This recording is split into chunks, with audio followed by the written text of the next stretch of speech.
Nom d'un clito. Nom d'un clito. Nom d'un clito. Nom d'un clito.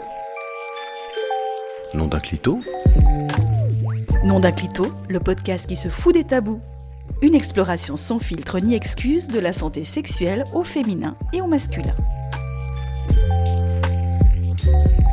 Des témoignages intimes, des récits de vie, des interviews d'experts et d'expertes, des conseils et une communauté en ta voix compte.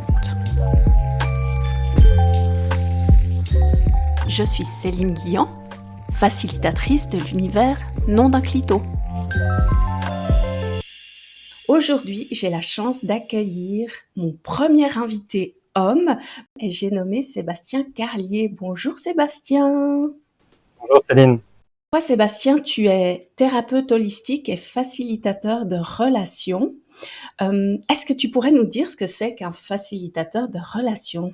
Je crois qu'il y a un mot-clé pour les êtres humains, on est des êtres de relation, et je crois qu'il y a la communication, qui est quelque chose qui revient beaucoup dans beaucoup de thèmes, dans toutes les sphères en fait de notre vie.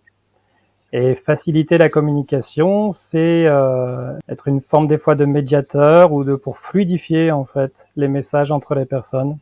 C'est aussi un petit peu ce que tu proposes dans cette période de périnatalité afin que l'homme et la femme puissent ajuster cette relation. Dans cet épisode, justement, on va parler de ça. Et puis, on va parler aussi, entre autres, de faire l'amour pendant et après la période périnatale. Mais il n'y a pas que ça. Nom d'un clito. Interview.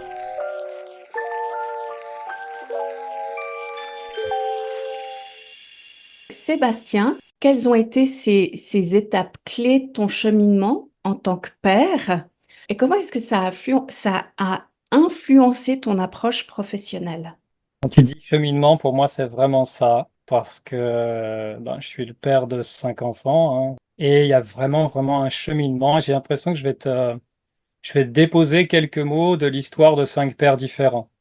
En fait, moi, je suis devenu père il y a 22 ans, et j'étais un père, c'est très caricatural, mais je crois que j'ai vraiment cette idée de père nourricier, celui qui est là pour assurer la sécurité matérielle de la famille avec un investissement, somme toute, qui était modeste, je crois. J'étais en lien, mais pas impliqué, en fait, pleinement, j'allais dire, aux grandes dames d'Amélie, des fois, parce que voilà, parce que, il y a des besoins qui sont manifestes, en fait, quand on arrive en post-natal et qu'on se retrouve à la maison avec l'enfant. Et j'ai eu une chance, et je crois qu'Amélie m'a beaucoup aidé aussi à prendre ma place, en fait. Donc, il y a vraiment, vraiment eu enfin, alors, j'ai eu 5, j'ai eu 5 essais tout pour évoluer, mais pour moi, je sens vraiment profondément des différences entre le père que j'ai été. Et donc, tout ça, j'ai construit forcément dans cette évolution. Des fois, comme j'ai une forme de diversité de pères que j'ai connus, mais de mon expérience, non pas intellectuelle, mais dans la vie, ça me permet aussi d'accompagner plus facilement quoi, certains qui ont vécu certaines choses et qui se rapprochent dans l'idée de ce que j'ai vécu. Et donc sans jugement, puisque il y a des choses que j'ai faites moi, et aujourd'hui je me dirais, bon, si je pouvais rembobiner, je ferais autrement, mais c'est comme ça, c'est ok, j'ai fait la paix avec ça. Si j'ai bien compris, c'est aussi ce qui t'a permis d'avoir ces 5 expériences différentes et de pouvoir créer ce programme en lien avec la sexualité pendant la période périnatale et la place du père, comment tu peux la prendre pendant cette période et aussi après.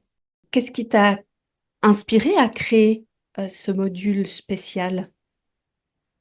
Alors ce module, en fait, il s'inscrit comme une forme de module bonus, j'allais dire, dans une proposition qui est beaucoup plus large. L'idée, c'était de proposer une réponse à la question de Stromae. Et tu vois, vous savez comment on fait les bébés, je vous partage comment on fait les papas. Je trouve que les femmes sont initiatrices beaucoup, c'est-à-dire elles portent la vie aussi, la vie se manifeste en elles, et notamment encore plus au moment de la grossesse et de l'enfantement. Donc c'était de sensibiliser en fait les femmes au cheminement éventuel d'un homme. Et cette période de la naissance, en fait, et de la périnatalité, c'est une période de chamboulement aussi. Il y a énormément de choses, en fait, qui vont se jouer dans cette période. Et en l'occurrence, je crois que la sexualité, ça reste un thème qui est quand même assez tabou, des fois, qui n'est pas forcément évoqué, même dans les magazines pour les femmes. Voilà, il peut y avoir des choses qui sont très médicales, mais pas forcément sous l'angle de l'émotionnel, de l'énergétique, enfin, dans la dimension beaucoup plus grande de la sexualité. Et même des fois, les soignants, en fait, le corps médical, de rentrer dans cette intimité d'une certaine manière, c'est délicat. Et du coup, c'est pas évoqué. Donc ça reste des fois des tabous et chacun reste avec ses émotions, en fait, ses pensées qui ruminent sans trop savoir à qui en parler, parce que des fois, il peut y avoir de la honte, il y a un côté aussi des fois de l'éducation au niveau judéo-chrétien. Donc il y a beaucoup de choses qui viennent s'alimenter et l'idée c'est surtout de pas se perdre, de pas se perdre parce que bon, sexualité c'est une chose, mais après on peut mettre le terme peut-être d'intimité en fait. Après on peut mettre le terme de tendresse, de lien, enfin le corps à corps en fait. Et je crois que ce champ-là, on va dire, c'est quelque chose qui permet aussi la pérennité d'un couple. L'idée, c'est comment on prend soin, en fait. Et donc, comment on prend soin aussi de cette partie-là pour pas se perdre et de rester en lien et vraiment ce terme de communication. La sexopérinatalité, en fait, comme elle est appelée, c'est quelque chose qui est assez récent. Et donc, l'idée, c'est comment proposer une manière de rester en lien sur ce thème-là. Souvent, dans les groupes de parole, c'est un thème qui revient beaucoup, notamment dans les groupes de parole d'hommes, ce thème de la sexualité mais qui interroge aussi et qui intéresse aussi beaucoup, beaucoup les femmes, quoi. Comment elles peuvent passer leurs messages, leurs besoins, comment être respectées, comment vivre pleinement leur sexualité pendant la grossesse avec éventuellement les autres, enfin, les tabous, les trucs éducation qui sont derrière. Et puis, bah, tout un tas de questionnements, quoi. Il y a vraiment plein de questionnements des fois et bah, la femme est dans cette préoccupation maternelle primaire, et ce qui est normal, tournée vers, bah, elle est dans son intériorité, et ensuite en postnatal, ben pareil, prendre soin de ce petit être qui vient d'arriver. Et l'homme, lui, vit ça de l'extérieur, des fois dans le mental, pour descendre aussi, comme je disais, dans la matière tout à l'heure. Donc c'est comment on fait pour qu'il y ait, que le couple, en fait, que le couple conjugal se perde pas. Avec ton expérience, est-ce que tu as pu voir quels sont les défis principaux ou les croyances, voire les tabous, que tu vois le plus souvent émerger en lien avec cette, tu l'as dit tout à l'heure, sexo-périnatalité et ce lien corps à corps dans le couple pendant la grossesse?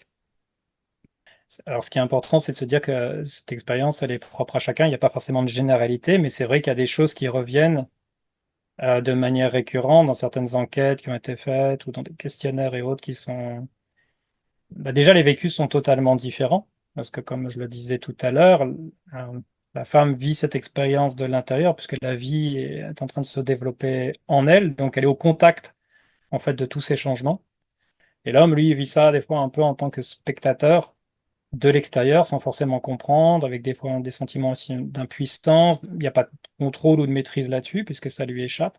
D'où l'idée de rester en lien pour éventuellement partager ce que vit l'un et l'autre pour rester connecté. Dans la dynamique au niveau sexuel, c'est sûr que les changements du corps de la femme peuvent perturber l'un et l'autre, parce que des fois, de ne pas se reconnaître, et puis aussi, il y a des tensions, bah, éventuellement les seins qui sont nettement plus sensibles, par exemple, avoir les nausées. Donc ça invite pas forcément à mettre le focus, en fait, sur l'intimité. Pour l'homme, le fait de voir changer sa femme, bah, des fois, pour certains, c'est complexe aussi. Il y a quelque chose de si, des fois, qui est d'avoir un autre à l'intérieur. Il y a un troisième qui est là. Et donc, dans les relations, il y a certains qui parlent de voyeurisme, il y en a certains qui parlent, tu vois, de se dire, ben, on n'est plus tout seul, quoi. C'est comme si tu avais quelqu'un qui était présent. Et ce petit hôte à l'intérieur peut perturber aussi les hommes et perdre complètement leurs moyens, quoi. Il y a la peur de faire mal à l'enfant. Dans le cas en fait, d'une relation avec enfin, une pénétration, il y a vraiment la peur de faire mal à l'enfant. Alors même s'ils connaissent en fait l'anatomie d'une femme, et certains disent que l'utérus, c'est la maison en fait du bébé, il y a le bouchon muqueux, et que bah, voilà, l'homme c'est pas possible, ils peuvent le savoir, mais néanmoins, ça perturbe, en fait. Donc les femmes peuvent être inquiètes pour ça, mais souvent les hommes, il y a un grand pourcentage d'hommes qui ont peur de faire mal au bébé, en fait. Et donc qui s'abstiennent, en fait, et qui rentrent dans l'abstinence. Parce que c'est vrai qu'on voit souvent sexualité égale pénétration, quoi. Alors qu'il y a un champ des possibles qui est beaucoup plus grand, en fait. Ça n'a strictement, c'est vraiment une restriction où c'est pareil, ça fait partie des croyances. Ce qui se passe aussi, ça peut être la vision, en fait, de leur femme. Parce qu'on parlait tout à l'heure de dynamique judéo-chrétienne ou de vision, c'est de la confusion ou de pas réussir à faire la part des choses entre la mère et la femme sexuée. C'est-à-dire leur compagne, l'amante, et la mère, en fait. Et donc, à cet endroit-là, il y a des choses qui se jouent aussi. Alors, des fois dans les projections, parce qu'ils peuvent voir leur femme, parce que ça revisite l'histoire, et donc dans les projections, on va dire, de voir leur femme comme étant, le faisant revisiter l'histoire de leur propre mère à eux, et puis aussi de se dire, de faire la part des choses. Est-ce que ma femme qui devient mère peut être une femme qui est sexuée, qui peut continuer à avoir une sexualité, et ça peut les bloquer également, en fait. Et donc, il peut y avoir vraiment une rupture aussi, ce qui peut être problématique, c'est une rupture entre la sexualité d'avant, c'est-à-dire que des couples peuvent avoir une sexualité qui est épanouie, une intimité qui est épanouie, et avec l'arrivée en fait de la grossesse et de cet enfant, de l'accueil de cet enfant, ça peut être totalement perturbé. Et ça peut être problématique si le lien est rompu en fait et qu'on trouve pas en fait d'autres manières d'être en lien. Et toi, justement, Sébastien, qu'est-ce que tu proposes au couple au niveau des techniques de thérapie holistique pour aider les futurs parents à mieux déjà communiquer, parce que je peux imaginer que ça passe beaucoup par la communication verbale, mais aussi non verbale, et puis à se comprendre aussi pendant cette période de la grossesse et voire postpartum.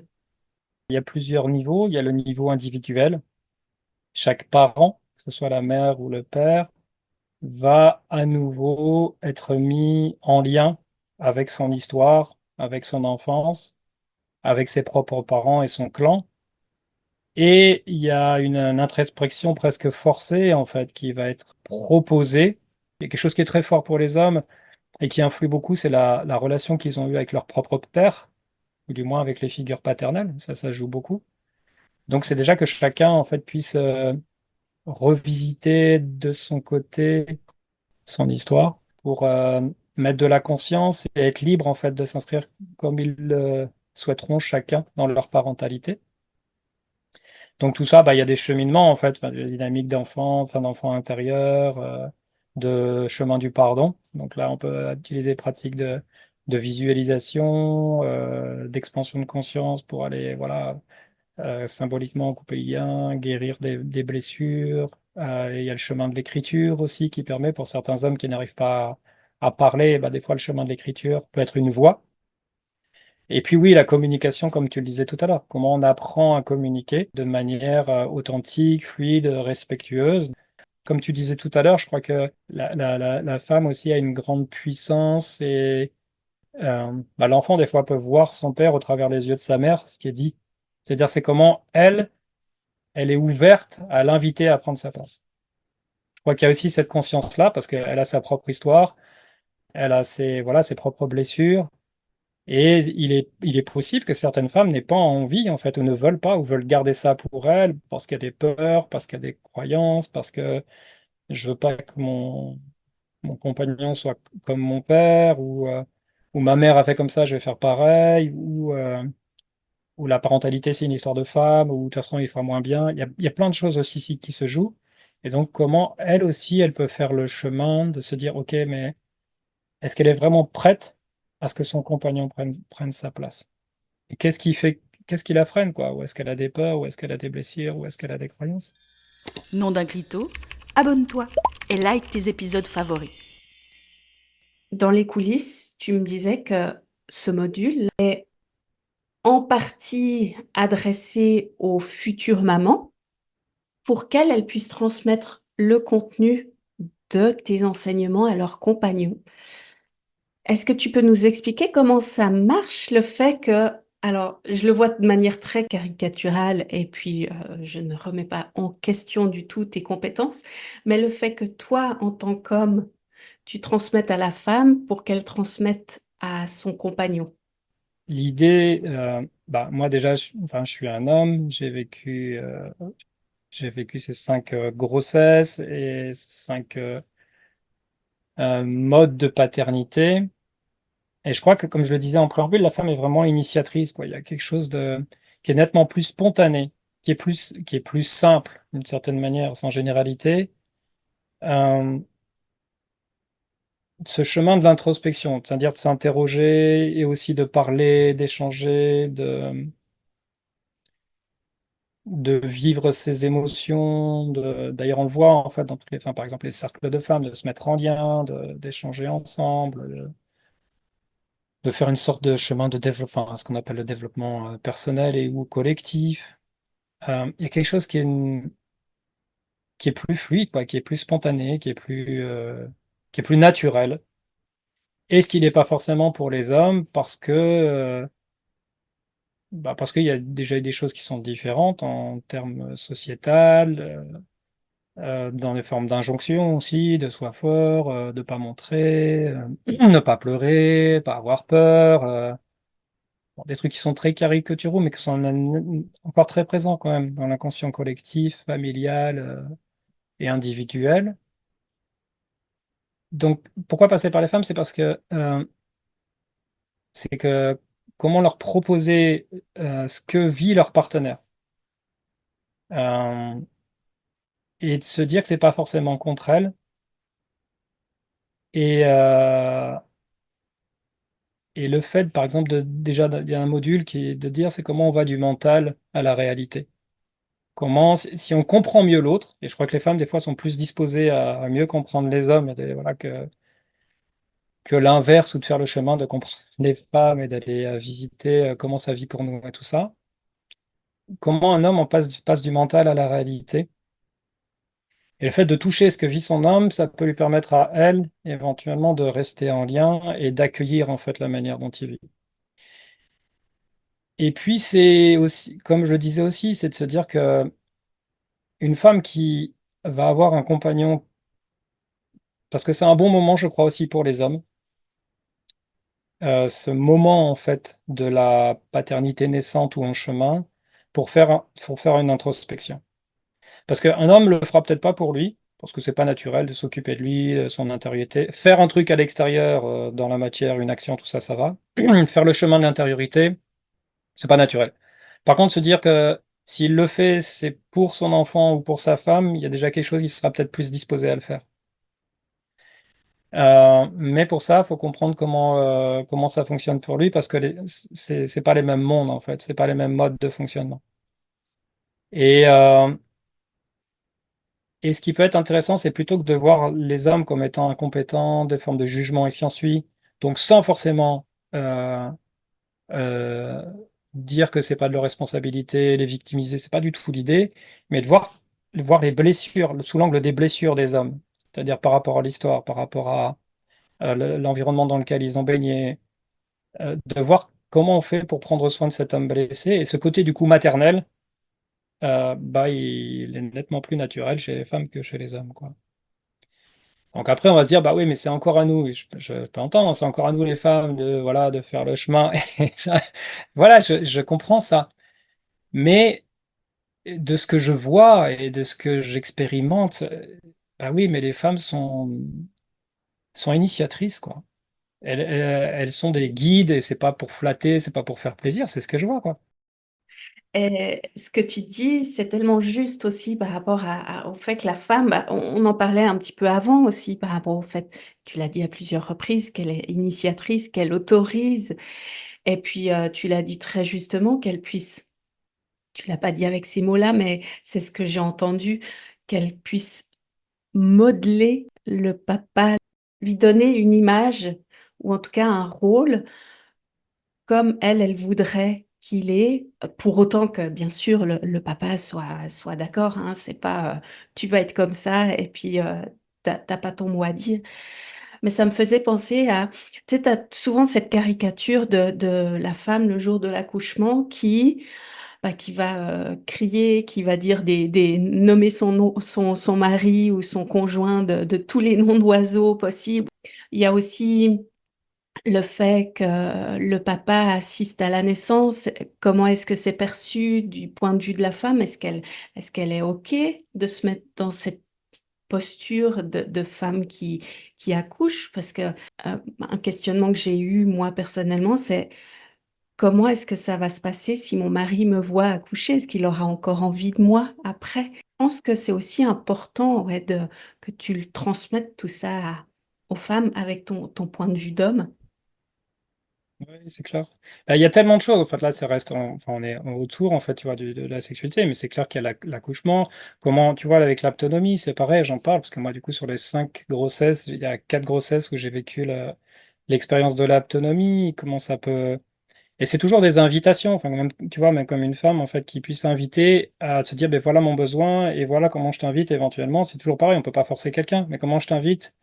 Comment tu pourrais y répondre? Et voilà quel chemin tu pourrais prendre pour ça. Pour, enfin oui, puis à la rigueur que je pense que l'homme quand même attend aussi comment il peut contribuer en fait. Et des fois, c'est contribuer juste à être, quand tu parlais de l'accouchement tout à l'heure, c'est pas forcément faire, absolument. C'est comme le pchit, tu veux qu'elle mettre dans le visage, ouais, tiens, je vais te mettre de la bombe avec de l'eau. Voilà.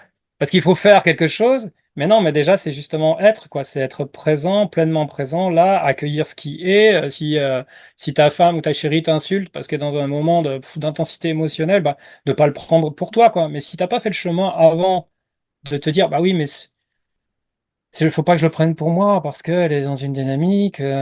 Et donc, c'est vraiment ça. Ou ses besoins, c'était ça, elle me les a manifestés. Donc, comme je le sais, euh, bah, je vais pouvoir me mettre à disposition en fait pour faciliter.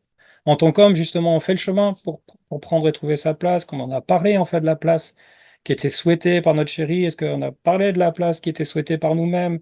Et Sébastien, quel message, toi, t'aurais envie de donner aux couples qui nous écoutent, qui sont inquiets, qui savent pas trop comment ça pourra se passer, bah, déjà au niveau de leur intimité, mais aussi au niveau de leur individualité pendant cette période périnatale?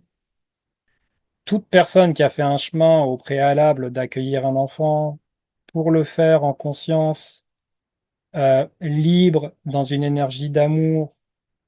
Bon, je pense que ça peut être que, voilà, parce que l'accueil, enfin, derrière tout ça, il y a quand même l'accueil de l'enfant pour moi. Parce que là, on fait le chemin avec les parents. Mais je crois que des parents qui sont conscients et libres et pleinement disposés à accueillir l'enfant en fonction de ce qu'ils trouvent juste, bah, ça facilite l'accueil de cet enfant. Ça le rend, voilà, plus léger et l'enfant arrive dans un environnement, oui, plus léger et plus fluide.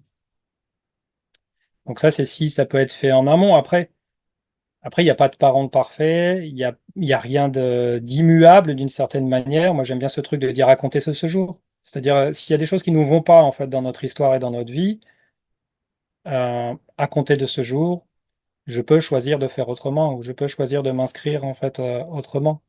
Euh, donc, il n'y a rien qui est immuable. Euh, L'idée, c'est pas de se flageller avec quelque chose. Donc, c'est plus de se dire, oui, il y a quelque chose qui ne me va pas. Est-ce que je m'autorise à me mettre en mouvement? Et, euh, Et moi, il y a quelque chose qui est très fort pour moi en tant qu'indicateur, c'est la qualité de la relation, quoi.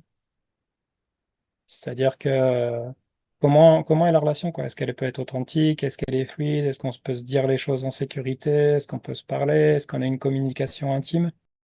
Et s'autoriser à sortir des formes de paradigmes et tout, parce qu'il y a, voilà, il y a plein d'autres, il y a d'autres voies aussi, et si on s'autorise à les parcourir, on peut trouver d'autres chemins et d'autres pratiques dans d'autres cultures qui permettent en fait ce sera différent en fait durant la grossesse, mais cette différence permet justement aussi éventuellement de renforcer le lien parce qu'on va goûter d'autres possibles si on s'autorise et tout en restant en lien. Et dans ton travail aussi, Sébastien, tu réconcilies beaucoup, beaucoup les femmes avec le masculin. Du reste, je le mettrai dans le descriptif. Tu as écrit un texte avec pour intention de permettre aux femmes d'aller se connecter à leur petite fille intérieure, mais c'est toi qui le récites. Oui, bah, c'était un texte qui était à la demande d'une amie pour un de ses cercles de femmes, quoi. Travailler sur ces histoires de petite fille et des blessures, en fait, qu'elle avait pu recevoir des hommes et éventuellement des figures paternelles. Donc, c'est vrai que j'ai écrit ça avec mon cœur, quoi, avec un regard aussi d'homme de 50 ans. Enfin, j'avais pas 50 ans, je l'ai écrit, mais pas loin. Et puis de père aussi, pour ma fille euh, et pour les femmes que j'ai accompagnées aussi, justement, dans cette réconciliation. Et c'est vrai que la réconciliation et la pacification entre les hommes et les femmes, c'est quelque chose qui me tient très à cœur. Parce que je crois que c'est ensemble, en fait, qu'il y a qu'on pourra vraiment créer ce nouveau paradigme et l'incarner. Et pour ça, oui, je crois qu'il y a des réparations. C'est une forme de déclaration, oui. Une déclaration aux femmes aussi de se dire qu'il y a de la compassion et qu'il y a des hommes aussi qui peuvent proposer d'autres choses éventuellement que ce qu'elles ont goûté et traversé dans leur histoire et que ça peut être sécure. Ouais. Et ça, le fait de réparer ça, je crois, aide aussi justement à pas projeter éventuellement des choses sur leur compagnon. Et pour finir, est-ce que tu as d'autres offres? Est-ce que tu voudrais en parler? Je fais des cercles de pairs aussi pour accompagner les hommes, pour qu'ils puissent justement déposer aussi pleinement en fait tout ce qu'ils ont dans la tête et tout ce qu'ils ont sur le cœur, parce que des fois ils osent pas non plus pour pas blesser leur compagne, ou c'est pas voilà, des fois il peut y avoir de la honte, de la gêne, et des fois le fait de se retrouver entre hommes, ben ça permet de voir aussi qu'on n'est pas tout seul, on sort du champ de la compétition et donc voilà. Donc il y a ces cercles-là. Et ensuite, j'ai un programme aussi qui est sur le chemin de l'homme conscient et libre, et qui là, avec les principaux rôles qu'un homme est à même de jouer dans la société, vient proposer d'autres manières de faire, d'autres manières d'être en lien. Donc, que ce soit là où il met son énergie, que ce soit dans son rôle de père, dans son couple, le lien avec plus grand que lui. Voilà, et bah, le programme sur le chemin de l'homme conscient et libre, il existe aussi en ligne. Donc, et puis bah, après, il y a des accompagnements individuels qui sont plus à la carte en fonction des besoins et où je vais ben, utiliser des outils et pratiques différentes en fonction de, voilà, de ce qui résonne pour moi quand j'entre en lien avec la personne. Comme je l'ai dit tout à l'heure, on retrouvera tous tes liens dans le descriptif de l'épisode. En tout cas, je te remercie vraiment beaucoup pour ton partage. J'ai appris plein de choses. Ça m'a permis de mettre des mots aussi sur des choses de mon histoire même. J'ai aussi envie de dire que chaque voix compte et je suis contente que toi, tu puisses venir porter ta voix dans cette émission. Merci à toi pour ça, Céline. Ouais, merci de me donner la parole aussi. Et qu'une femme donne la parole à des hommes, symboliquement, pour moi, c'est aussi le chemin de la pacification et de la réconciliation. Si toi aussi tu es une experte ou un expert comme Sébastien et que tu souhaites partager ton message, réserve ton appel pour qu'on en parle. Tu retrouveras les liens dans le descriptif de cet épisode. À bientôt et rappelle-toi, chaque voix compte. Nom d'un clito, un espace ouvert à toutes et tous. Pour tout savoir sur l'univers Nom d'un clito et ne rater aucun épisode, like et inscris-toi à la Clito News. À bientôt.